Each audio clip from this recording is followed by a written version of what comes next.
Hi hello welcome to అవి cinematic world YouTube channel. భారతదేశపు మొట్టమొదటి సూపర్ ఉమెన్ చిత్రంగా వస్తున్న సినిమా ఇంద్రాణి.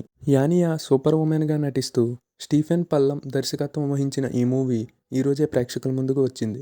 ఇక ఈ మూవీ రివ్యూ విషయానికి వస్తే, ముందుగా కథ గురించి చెప్పాలి అంటే 2122 ఏడీలో స్థాపించబడిన భారతదేశం ఐక్యరాజ్యసమితి భద్రతా మండలిలో శాశ్వత సభ్యత్వాన్ని పొందింది. అలాగే అంతర్జాతీయ శాంతిని కాపాడే బాధ్యతను భారత్కు అప్పగించారు.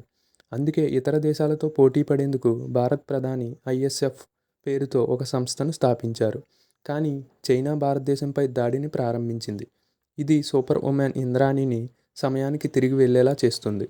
ఇంద్రాణి ఎందుకు వెనక్కి వెళ్ళిపోయింది, ఆమె తన పనిని నెరవేర్చిందా, ఈ విషయంలో ఆమె ఎలాంటి సవాళ్లను ఎదుర్కొంది లాంటి ప్రశ్నలకు సమాధానమే ఈ సినిమా. ఇక ప్లస్ పాయింట్స్ విషయానికి వస్తే, టైటిల్ రోల్లో పోషించిన యానీ ఈ చిత్రంలో తన బెస్ట్ పెర్ఫార్మెన్స్ ఇచ్చిందని చెప్పాలి.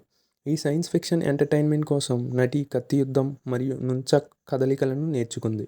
ఆమె ప్రయత్నాలను మనం తప్పనిసరిగా అభినందించాలి. విజువల్ ఎఫెక్ట్స్తో కూడిన కొన్ని సన్నివేశాలను చాలా చక్కగా డిజైన్ చేశారు. ఇక మైనస్ పాయింట్స్ విషయానికి వస్తే, కథాంశం చాలా కొత్తగా ఉన్నప్పటికీ ఎగ్జిక్యూషన్ అంతగా లేదు. చిత్రంలో ఆసక్తి కలిగించే విధంగా స్క్రీన్ ప్లే రాయలేదని చెప్పాలి. దాదాపు 2 గంటల 40 నిమిషాల రన్ టైంలో ఇంద్రాణి మనల్ని బోర్ కొట్టిస్తుందనే చెప్పాలి. ప్రొసీడింగ్స్లో సీరియస్నెస్ కానీ టెన్షన్ కానీ లేదు. మొదటి సగం అంతగా అలరించలేదు. వీటితో పాటుగా డబ్బింగ్ అండ్ డైలాగ్స్ కూడా అంతగా ఆకట్టుకోలేని విధంగా లేవు.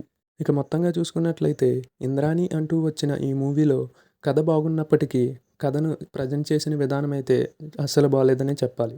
యానీ మంచి నటనతో ఆకట్టుకున్నప్పటికీ సినిమా మాత్రం ఆకట్టుకోదు. ఇక ఈ మూవీకి నేను ఇస్తున్న రేటింగ్ 2/5.